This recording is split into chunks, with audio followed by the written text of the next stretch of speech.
Good evening. Let's talk about some horror movies.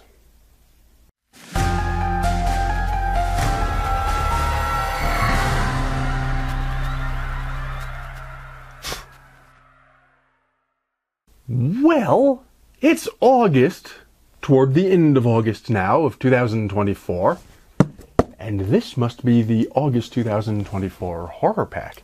Let's open it up. In case you're new to this channel, welcome. HorrorPack, for those of you who may not know, is a monthly horror movie subscription service. Every month they send us one of these wonderful boxes filled with 4 horror Blu-rays. I've been a subscriber for some years now, and on this channel, I do what we're doing right now. I open these packages up, and I share, at the very same moment as I learn about them, what movies came in the package with y'all. Of course, if you're not a subscriber to HorrorPack, but if you're interested in some of these movies that come out of this little pack, I'll put purchase links down in the What's It where you can find them for yourselves. That's also where you can learn about my books, my other projects. You can do all those YouTube-y things like giving me the thumbs up, subscribing, ring the bell, share with a friend, leave a comment, all those kinds of things that feed YouTube's ever-hungry algorithm and help me to grow my audience. Much appreciated. But we're not here for me to just prattle on about advertising my own stuff. You should do those things, but we're actually here to talk about the movies. So let's dive right into this wonderful package and see what we've got this August 2024 from the HorrorPack people. Let's go ahead and dive right in. The first film to come out of this pack is Darkness Rising. This has wonderful looking cover art, although it's not a film with which I'm familiar. The tagline says, "The house knows what you're thinking." And that sounds rather terrifying. I certainly hope my house doesn't know what I'm thinking because, well, if the house is sentient enough to know what I'm thinking, then it's probably also powerful enough to do something about it, and that's not good for me. Anyway, let's talk about the movie, and let's begin by just reading the description on the back. It says, "They came in search of her past. Pray it lets them escape." A house's horrifying secrets are resurrected in the blood-drenched nightmare Darkness Rising. For years, Madison has been tormented by her memories of a traumatic incident, the murder of her younger sister at the hands of their own mother. Joined by her fiancé and cousin, Madison returns to her childhood home just before it's slated to be demolished. Seeking closure, the trio instead find themselves pursued by the same malevolent supernatural presence that drove Madison's mother to unthinkable violence. I like the sound of this one. I like a haunted house story, and this sounds like, I don't know if it's a haunted house or maybe it's a possessed house or an evil house or whatever the precise nature of it might be, but this sounds like basically a haunted house story. But I'm also intrigued by this maternal violence plot that it has in the background of these characters, because we have read those newspaper articles when mothers have done these things. If you're a true crime fan, you've probably read books about some of these crimes.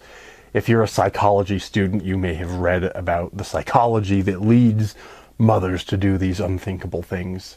Obviously, not all mothers, of course, I'm not saying that, but the particular ones that have committed these crimes.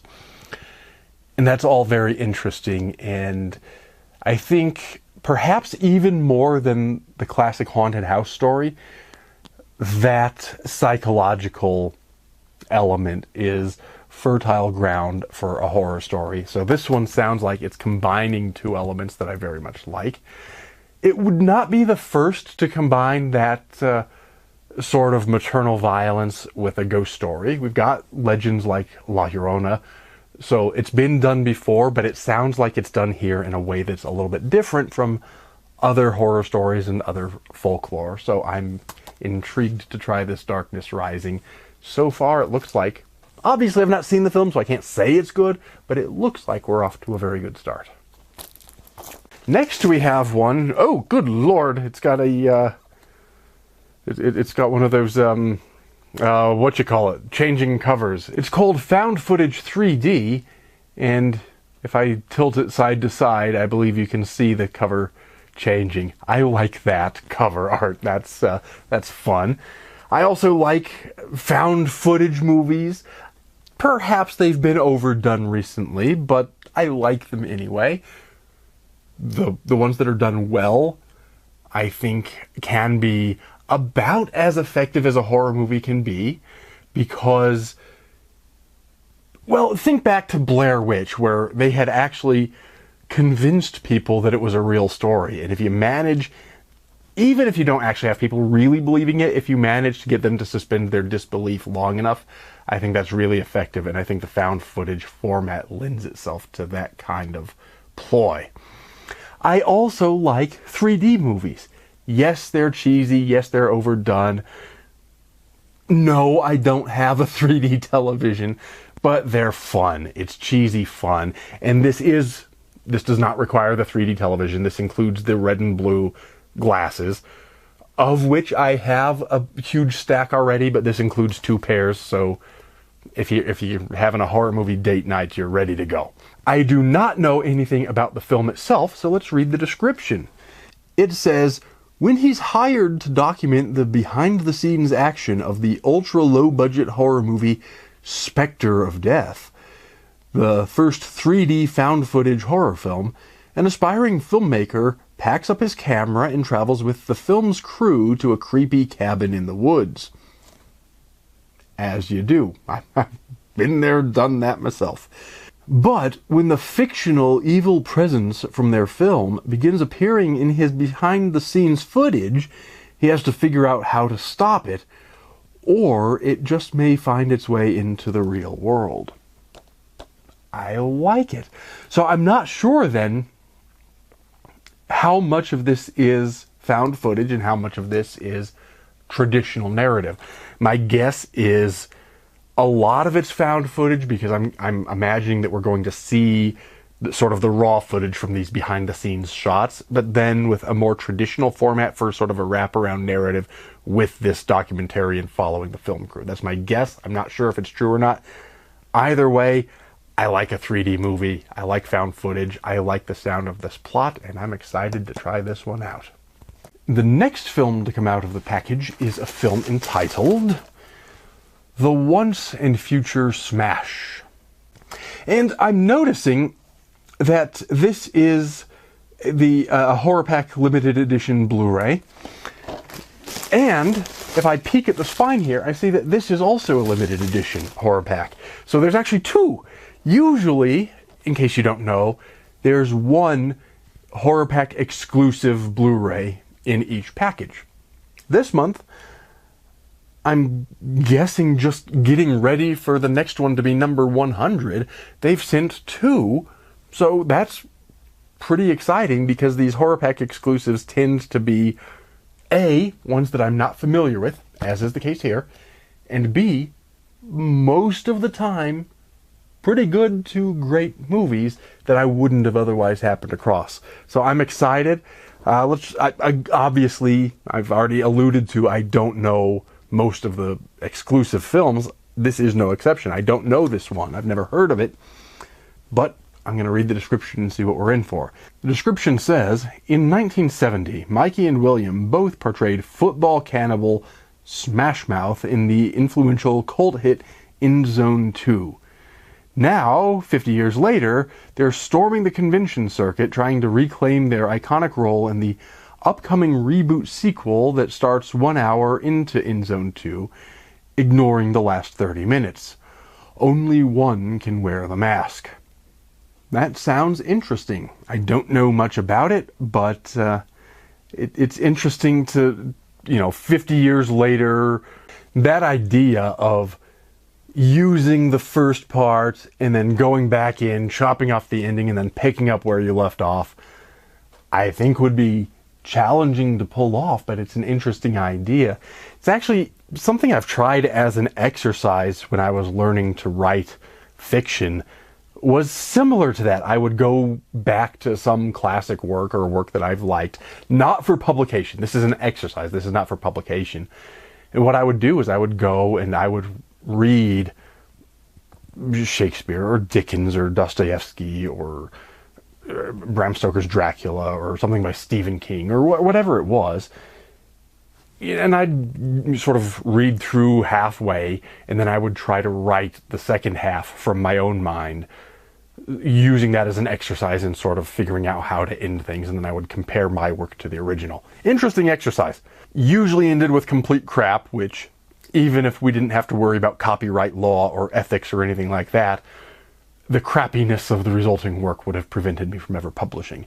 But I think the exercise was worthwhile, and I think that's an interesting premise for a film, so this is intriguing. And finally, I already gave away, just peeking at the spine, that this is another HorrorPack exclusive. It is a film, exclusive number 99, and it's entitled In Zone 2.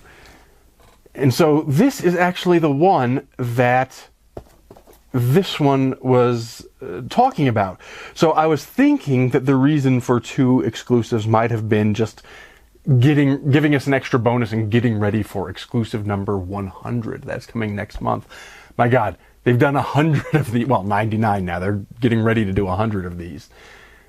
And I've been a subscriber since about 50. So it's a testament to how good the HorrorPack is. Not only that I've subscribed for this long, but also even just that they've been in business this long. Really impressive stuff. 100 of these monthly exclusives. Anyway, I was thinking we were just getting an extra one because they're getting ready to celebrate number 100. Which they are, but that turns out not to be the case. It turns out these two go together, and apparently that's the reason why we've got 2 exclusives.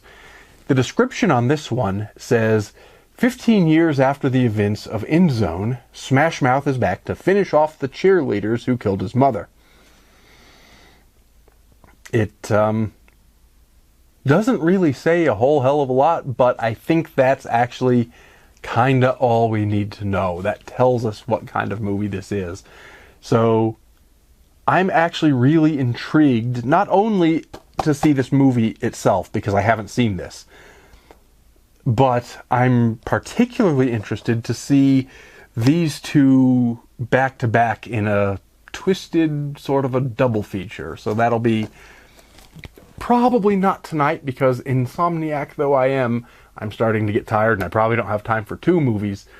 But one of these evenings, when I've got a little bit of extra time to sit down and watch a slightly longer feature, I'm going to do this as a double feature. And of course, I will be coming back to review not only that double feature, but all of these movies with my monthly HorrorPack review video at some point in the next few weeks after I've had a chance to watch and review all of these. So be sure to stay tuned for all of that. Make sure you subscribe, ring the bell, all that. But the important thing for now is I'm really impressed with this month's HorrorPack. It looks like an interesting mix of things.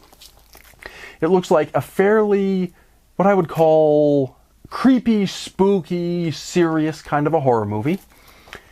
And then I'm not sure what this one will be, the found footage 3D. This could be cheesy or it could be serious. And then we've got this double feature that looks like slasher movie fun. So we've got sort of the different ends of the horror spectrum coming all together in the same HorrorPack. And I love that because I love serious, sophisticated horror. And sometimes I love cheesy, gory schlock. I love it all, and HorrorPack gives all kinds of horror, and that's what makes it such a useful service for horror nerds like myself. I'm happy. I'm gonna go watch some movies, so I'm gonna sign off. Do be sure to like, subscribe, share, ring the bell, all the things. But most importantly, take care and stay scared.